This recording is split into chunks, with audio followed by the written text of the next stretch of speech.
নমস্কাৰ জয় অসম জয় হিন্দ মই অবয় ভূঞা এটা নতুন ভিডিঅ'লৈ স্বাগতম জনাইছো কালিৰ দিনটোত ডক্টৰ হিমন্ত বিশ্ব শৰ্মাই কোকৰাঝাৰত হোৱা ঐতিহাসিক এছেম্বলি সেশনত দুখনকৈ আসলতে ৰিপৰ্ট সন্মুখলৈ আহে CC 2013 আৰু 14ৰ বিপ্লৱ শৰ্মা কমিটিৰ এটা বিশেষ প্ৰতিবেদন যি আসলতে আমাক কৈ যাব যে কেনেকৈ ইলিগেল ভাবে ৰাকেশ পালৰ এপইন্টমেন্টৰ পৰা লৈ ৰাকেশ পালে কেনেকৈ APSCৰ নাম কলংকিত কৰিছিল কেনেকৈ তথাকথিত সমাজৰ ভদ্ৰলোক মুখা পিন্ধা ভদ্ৰলোক এক কলা কাণ্ডৰ আৰত লুকাই থাকে তেওঁলোকৰ কথা আমি গম নাপাও কিন্তু এই প্ৰতিবেদনখনে প্ৰকৃততে আমাক বুজাই দিব যে সমাজৰ হে তথাকথিত ভদ্ৰলোকসকলে কেনেকৈ এই সিস্টেমত দুৰ্নীতি আনে কেনেকৈ দুৰ্নীতিৰ কথা গম পাই কেৱল নিজৰ কথা চিন্তা কৰি স্বাৰ্থপৰ বাবে সমাজৰ কথা নাভাবি এনেকুৱা কলা কাম কৰাত আসলতে কোনো ধৰণৰ ৰেজিস্টেন্স নেদেখায় অৰ্থাৎ কামটো কৰিবলৈ উৎসাহ জনায় এই গুটে ইলিগেল APSCৰ ইলিগেল কাণ্ডটোৰ আৰত আসলতে আৰম্ভণিয়ে হয় যে ৰাকেশ পালৰ সম্পূৰ্ণ নিযুক্তিটোৱে ইলিগেল আছিল 2016 চনৰ এটা বিশেষ কেছ 2012 চনৰ পৰা আৰম্ভ হয় আজি আপোনালোকক এটা আমি বুজাব গৈ আছো যে কেনেকৈ APSCৰ চেয়াৰম্যান ৰাকেশ পালৰ সম্পূৰ্ণ এপইন্টমেন্টটোৱে ইলিগেল আছিল আৰু তাৰে আৰত কেনেকৈ প্ৰয়াত মুখ্যমন্ত্ৰী তৰুণ গগৈৰ লগত তেওঁৰ পুত্ৰ গৌৰৱ গগৈৰ লগত বিভিন্ন RTI এক্টিভিষ্ট আৰু সেই সময়ৰ তথাকথিত এক্টিভিষ্ট জড়িত হৈ আছে এটো কেছ ডিব্ৰুগড় পুলিশ ষ্টেচনৰ কেছ নম্বৰ 936/2016 এজন বিশেষ আই উইটনেছৰ সম্পূৰ্ণ ষ্টেটমেন্ট তেওঁৰ নাম ইয়াতে দিয়া নাই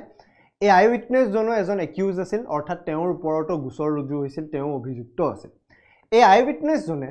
সেই সময়ৰ in-charge chairman of APSC Rakesh পালক লগ পাইছিল 2012 চনৰ ডিসেম্বৰত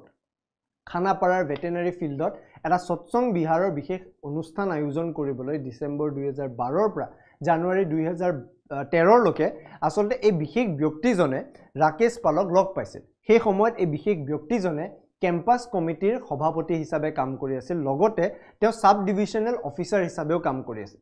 ৰাকেশ পালৰ লগত তেওঁ সম্পৰ্ক গঢ় ললে যেতিয়া তেওঁ এই ভেটেনাৰী ফিল্ডৰ অনুমতি উলাইলে ৰাকেশ পালক সৎসং বিহাৰৰ এটা বিশেষ অনুষ্ঠান আয়োজন কৰিব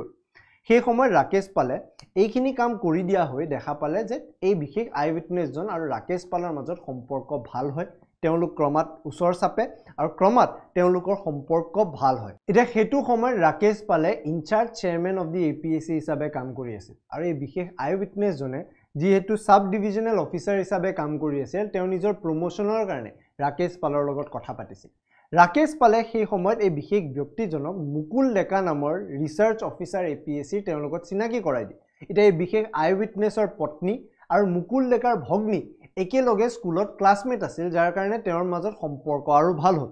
মুকুল ডেকা আৰু ৰাকেশ পালে সেই সময়ত আসলতে তেওঁলোকৰ মাজত সম্পৰ্ক ভাল মুকুল ডেকাই তেতিয়া ৰাকেশ পালক কলে যে এই বিশেষ আই উইটনেছজনৰ সেই সময়ৰ মুখ্যমন্ত্ৰী প্ৰয়াত তৰুণ গগৈ ডাঙৰীয়াৰ লগত সম্পৰ্ক বিৰাট ভাল আছিল ৰাকেশ পালে এই কথা গম পাই তেওঁ সুবিধা লবলৈ খুজিলে কিন্তু লগতে মুকুল ডেকাই এই বিশেষ আই উইটনেছজনক কলে যে যেহেতু আই উইটনেছজনৰ পুত্ৰ সেই সময়ত বিটেক পঢ়ি আছিল তেওঁৰ চাকৰিৰ কাৰণে তেওঁ সহায় ৰাকেশ পালে কৰিব পাৰিব যাৰ বাবে এই বিশেষ ব্যক্তিজনে ৰাকেশ পালৰ লগত এটা সুসম্পৰ্ক গঢ়ি তুলিব লাগে বা গঢ়ি ৰাখিব লাগে ইয়াৰ পিছতে দেখা গল তেওঁলোকৰ সম্পৰ্ক বিৰাট ভাল আৰু বহুখিনি সময়ত ৰাকেশ পালে এই বিশেষ ব্যক্তিজনক বিভিন্ন কাম কৰিবলৈ আসলতে অফাৰ্স দিয়ে বিভিন্ন চাকৰিৰ কাৰণে অফাৰ দিয়ে আৰু তাৰে মাজত এটা এনেকুৱা কাম আছিল যে এই বিশেষ ব্যক্তিজনে যেহেতু মুখ্যমন্ত্ৰী সেই সময়ৰ তৰুণ গগৈ ডাঙৰীয়াৰ লগত সম্পৰ্ক ভাল আছিল প্ৰত্যেক সপ্তাহে ৰাকেশ পালৰ বাবে এটা এপইন্টমেন্ট কইনাধাৰাত ল'ব লাগে দেখা গল তাৰ পিছত যে ফেব্ৰুৱাৰী 2013 লৈকে ৰাকেশ পালে মুখ্যমন্ত্ৰী তৰুণ গগৈৰ বাসগৃহ অৰ্থাৎ কইনাধাৰাত সঘনাই প্ৰত্যেক সপ্তাহে আসলে যোৱা আৰম্ভ কৰে লগত সেই সময়তে বিশেষ ব্যক্তিজনো থাকে আৰু মূল কাৰণ কিয়নো তেওঁ সেই সময়ৰ প্ৰয়াত মুখ্যমন্ত্ৰী তৰুণ গগৈ ডাঙৰীয়াৰ ঘৰলৈ গৈছিল যে তেওঁ ইনচাৰ্জ চেয়াৰম্যান হিচাপে কাম কৰি আছিল তেওঁ সেই ইনচাৰ্জ চেয়াৰম্যানটোক পাৰ্মানেন্ট চেয়াৰম্যান কৰিব লাগে ইয়াতে প্ৰথম সন্দেহ নহয় আসলে প্ৰথম ইলিগেলিটি সন্মুখলৈ আহে যে কেনেকৈ ৰাকেশ পালে ইলিগেল ভাবে চেয়াৰম্যান হিচাপে নিযুক্তি পাইছিল বা এপইন্টমেন্ট পাইছিল সেই সময়ত প্ৰত্যেক সপ্তাহে ৰাকেশ পালে তৰুণ গগৈ ডাঙৰীয়াক লগ কৰিবলৈ যায় কইনাধাৰাত বিভিন্ন সময়ত হাতত উপহাৰ লৈ যায় কি উপহাৰৰ কথা এতে উল্লেখ কৰা নাই কিন্তু মুখ্যমন্ত্ৰী হয় নিশ্চয় কিবা এটা ভাল উপহাৰ দিব প্ৰত্যেকবাৰে উপহাৰ লৈ পালে মুখ্যমন্ত্ৰী প্ৰয়াত তৰুণ গগৈ ডাঙৰীয়াক লগ কৰিব যায় 2013 চনত গৌৰৱ গগৈ ডাঙৰীয়াৰো আসলতে বিয়া হয় বা তেওঁৰ আসলতে বিবাহ হয় মুখ্যমন্ত্ৰী পুত্ৰ ডাঙৰ বিয়া ৰাকেশ পালে সেই সময়ত গৌৰৱ গগৈ সোণৰ অলংকাৰ গিফ্ট দিয়ে ব্ৰেসলেট হওক নেকলেছ হওক ৰিংছ হওক চেইন হওক বিভিন্ন সময়ত আচলতে মুখ্যমন্ত্ৰীৰ পুত্ৰজনক বৰ্তমান সময়ত সাংসদ গৌৰৱ গগৈ ডাঙৰীয়াক আচলতে ৰাকেশ পালে বিভিন্ন সময়ত উপহাৰ দিছিল এনেকুৱা এটা আচলতে সাক্ষাৎকাৰৰ সময়তে এদিন এই বিশেষ আই উইটনেছজনে যাৰ সম্পৰ্ক মুখ্যমন্ত্ৰী তৰুণ গগৈ ডাঙৰীয়াৰ লগত ভাল আছিল তেওঁ আচলতে এই কথাটো ক'লে যে ৰাকেশ পালক ইনচাৰ্জ চেয়াৰমেনৰ পৰা পাৰ্মানেণ্ট চেয়াৰমেন বনাই দিব লাগে ইয়াৰ পিছত মুখ্যমন্ত্ৰী ডাঙৰীয়াই কয় যে কেইদিনমান তুমি অপেক্ষা কৰা আমি এই কথাটো চাই ল'ম সাধাৰণতে এনেকুৱা ধৰণৰে হয় কিন্তু দেখা গ'ল যে সেই সাক্ষাৎকাৰৰ সংখ্যা কেতিয়াও নকমে এই আই উইটনেছে কোৱা মতে ৰাকেশ পালৰ সাক্ষাৎকাৰ ক্ৰমাৎ বৃদ্ধিয়ে পালে এটা নহয় এটা এনেকুৱা ধৰণৰ সাক্ষাৎকাৰ কৰি থাকে আৰু সেই সাক্ষাৎকাৰৰ মাজত এদিন হঠাৎ মুখ্যমন্ত্ৰী তৰুণ গগৈ ক'লে যে পাৰ্চনেল ডিপাৰ্টমেণ্টক ইনষ্ট্ৰাকশ্যন দি দিয়া হৈছে যে ৰাকেশ পালক APSCৰ পাৰ্মানেণ্ট চেয়াৰমেন বনাই দিব লাগে তাৰ পিছতে ৰাকেশ পালৰ সেই পাৰ্টিকুলাৰ ফাইলখন ল ডিপাৰ্টমেণ্টৰ কাষলৈ যায় আৰু এই গোটেইখিনি কথা মনিটৰ কৰি আছিল এই আই উইটনেছজন এই আই উইটনেছজনে মনিটৰ কৰি থকা সময়ত দেখিলে যে এই কামটো যিহেতু তেওঁৰ ভাল হৈছিল ৰাকেশ পালে এই আই উইটনেছজনক 5 লাখ টকা দিলে মুখ্যমন্ত্ৰী তৰুণ গগৈৰ লগত এনেকৈ সাক্ষাৎকাৰ কৰি চেয়াৰমেন পাৰ্মানেণ্টলি আচলতে ৰাকেশ পালক বনাবলৈ সহায় কৰাত কিন্তু দেখা গ'ল ল ডিপাৰ্টমেণ্টত এই ফাইলটো যোৱাৰ পিছত সেই সময়ৰ ল ডিপাৰ্টমেণ্টৰ ডেপুটি সেক্ৰেটাৰী M বৰভূঞাৰ টেবুলত যেতিয়া পালে এই ফাইল পাছ হোৱা নাছিল এই ফাইল তাতে ৰখি গ'ল কিয়নো এই ফাইলত বিভিন্ন ইলিগেলিটিজ আছিল বিভিন্ন এনৰ্মেলিটিজ আছিল যাৰ কাৰণে M বৰভূঞা সেই সময়ৰ ডেপুটি সেক্ৰেটাৰী তেওঁ কৈছিল এই বিল তেওঁ পাছ কৰিব নোৱাৰে ইয়াৰ পিছতে স্বাভাৱিক কথা এই কথা ৰাকেশ পালে গম পালে ৰাকেশ পালক এই কথাটো গম পোৱাৰ পিছত ৰাকেশ পালে বৰভূঞাৰ লগত ফোনত কথা পাতিলে আৰু তাৰ পিছত এই বিশেষ আই উইটনেছজনক ক'লে যে তেওঁ আৰু বৰভূঞাক ভিজিট কৰিব নালাগে বৰভূঞাক সাক্ষাৎকাৰ কৰিব নালাগে ৰাকেশ পালে সেই সময়ত কিন্তু এই বিশেষ আই উইটনেছজনক ক'লে গুৱাহাটী হাইকোৰ্টৰ এজন অধিবক্তা জাহিদ চৌধুৰীক লগ কৰিবলৈ এটা জাহিদ চৌধুৰী আৰু M বৰভূঞা দুইজনে আচলতে শিলচৰৰ হয় তেওঁলোকৰ দুইজনৰ মাজত সুসম্পৰ্ক থাকিব বুলি এবাৰ ৰাকেশ পালে জাহিদ চৌধুৰীৰ সহায় ল'লে M বৰভূঞাক পাৰ্সুৱেট কৰিবলৈ যে ল ডিপাৰ্টমেণ্টৰ আটকি থকা তেওঁৰ APSCৰ পাৰ্মানেণ্ট চেয়াৰমেন হোৱা ফাইলখন তেওঁ যাতে পাছ কৰে ইয়াৰ পিছত দেখা গ'ল এনেকুৱা ধৰণৰ পাৰ্সুৱেশ্যন এনেকুৱা ধৰণৰ চেষ্টা অব্যাহত থাকিল আৰু তাৰ পিছতে জাহিদ চৌধুৰী এই বিশেষ আই উইটনেছজনক কৈছিল যে হঠাৎ তুমি গায়ব হৈ দিয়া এয়া কথা 2016 চনৰ 8 নৱেম্বৰ তাৰিখৰ সেই সময়ত এই বিশেষ আই উইটনেছজনে যেহেতু ৰাকেশ পালৰ এই ইলিগেল মানি ট্ৰান্সফাৰ্ছবোৰৰ কথা জানে জাহিদ চৌধুৰী গুৱাহাটী হাইকোৰ্টৰ অধিবক্তা তেওঁ ক'লে এই বিশেষ ব্যক্তিজনক যে তুমি গায়ব হৈ যোৱা কিয়নো ৰাকেশ পালৰ বহুখিনি সত্য তেওঁ গম পাইছিল তাৰ পিছত এদিন হঠাতে ৰাকেশ পালে এই বিশেষ ব্যক্তিজনক ফোন কৰে গুৱাহাটীৰ GS ৰোডত থকা প্ৰগতি মেনৰ হোটেলত তেওঁক নিমন্ত্ৰণ জনায় আৰু তাৰ পিছত গৈ দেখে সেই মিটিংখনত মুকুল ডেকা সেই সময়ৰ ৰিচাৰ্চ অফিচাৰ ৰাকেশ পালৰ লগত খুব ভাল সম্পৰ্ক অধিবক্তা Zahid Choudhury deputy secretary M বৰভূঞাকে ধৰি সুদীপ দাস ৰাকেশ ভূঞাৰ এজন খাস বন্ধু আৰু ৰাকেশ পাল নিজে সেই মিটিংত আছিল যি আচলতে আমি এটা কথা গম পাওঁ যে সেই টেবুলখনত আটকি থকা সেই ইলিগেল ফাইলখন ট্ৰান্সফাৰ কৰি দিয়া হ'ল ইয়াৰে আঁৰত মুখ্যমন্ত্ৰী তৰুণ গগৈ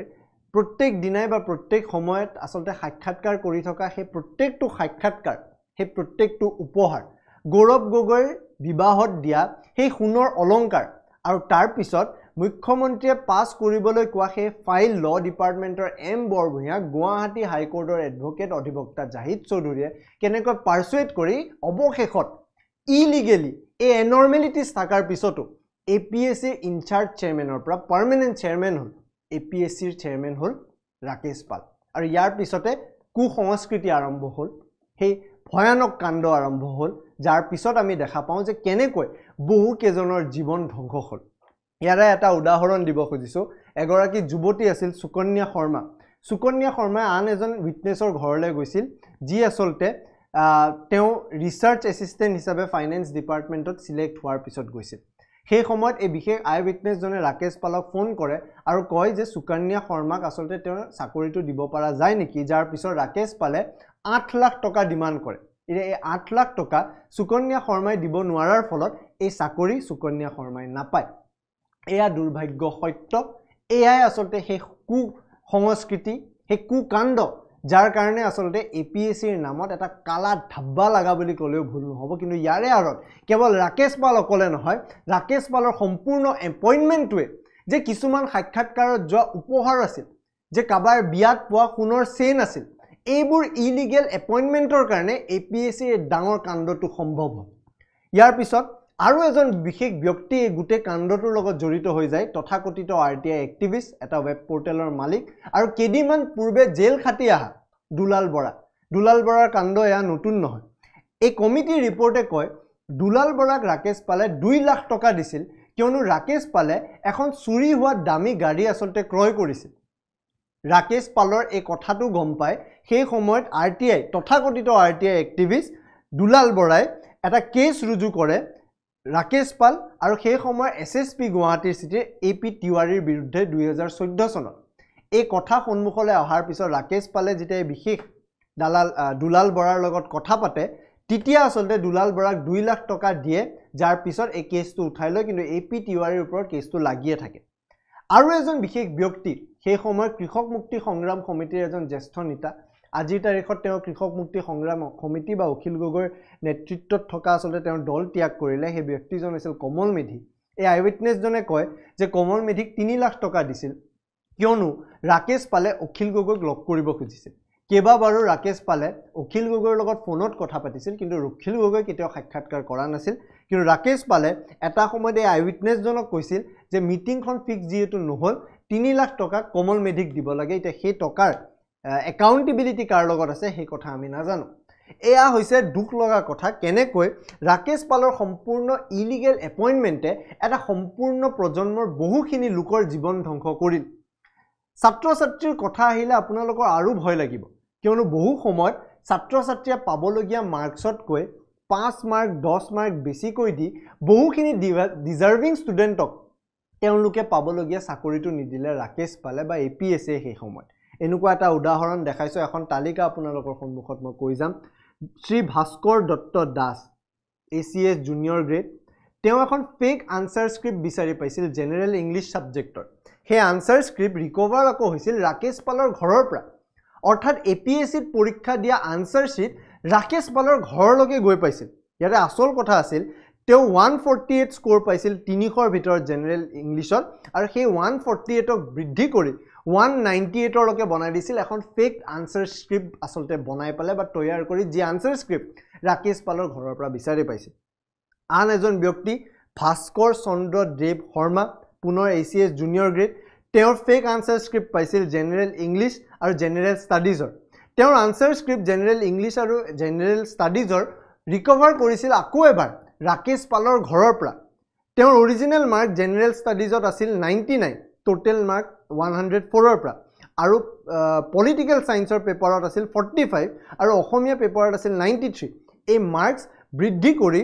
জেনাৰেল ষ্টাডিজত 194 জেনাৰেল ইংলিছত 199 পলিটিক্যাল সায়েন্সত 95 আৰু অসমীয়াত 130 হিচাপে বৃদ্ধি কৰাই দিলে এখন ফেক আনসাৰ স্ক্ৰিপ্ট বনাই পালে অৰ্থাৎ কল্পনা কৰক এই দুজন ব্যক্তিৰ কথা শুনিয়ে কেনেকুৱা লাগিছে এনেকৈ প্ৰায় 40 জনে বহু ডিজাৰ্ভিং ক্যান্ডিডেটৰ সপোন ভংগ কৰিছিল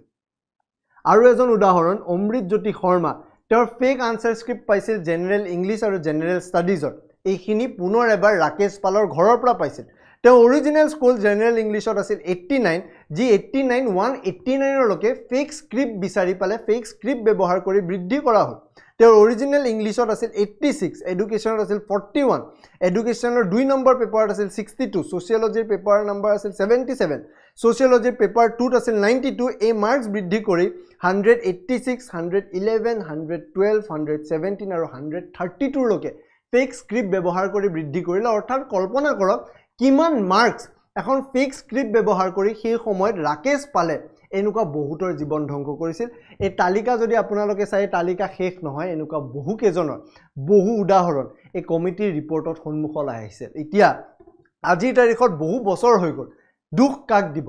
দুখ এইজন মানুহক দিব নেকি যোনে ইলিগেলি নিজৰ চাকৰিত এপইন্টমেন্ট পাই পালে এনেকুৱা ইলিগেল কামবোৰ কৰিছিল টকাৰ কাৰণে কৰাপচন কৰি বহুতৰ জীৱন ধ্বংস দিলে নে আপুনি দুখ সেই কেজন মানুহক দিব যাৰ বাবে এই 2 নম্বৰী মানুহজনে আসলতে ইলিগেলি এপইন্টমেন্ট পাবলৈ সক্ষম হৈছিল আজিৰ তাৰিখত এইখিনি কথাই আমাক এটা কথা বুজায় যে ৰাকেশ পালৰ কেৱল কাম ইলিগেল নাছিল, ৰাকেশ পালৰ সম্পূৰ্ণ এপইণ্টমেণ্ট ইলিগেল আছিল। কেইটামান উপহাৰ, বিয়াত কেইটামান সোণৰ অলংকাৰৰ বাবে APSC কেনেকৈ ধ্বংস কৰিছিল এই সত্য আমি জনাটো দৰকাৰী। এই প্ৰতিবেদনৰ কথা সাধাৰণ মানুহ জনাটো দৰকাৰী, কাৰণ সমাজৰ তথাকথিত মুখা পিন্ধা ভদ্ৰলোকৰ সত্য এই কমিটিৰ ৰিপৰ্টত লুকাই আছে। এই গোটেই ভিডিঅ', এই গোটেই ঘটনাৰ সন্দৰ্ভত আপোনালোকে কি ভাবে কমেণ্ট ছেকশ্যনত জনাব পাৰে। এই ভিডিঅ'টো চোৱাৰ বাবে ধন্যবাদ।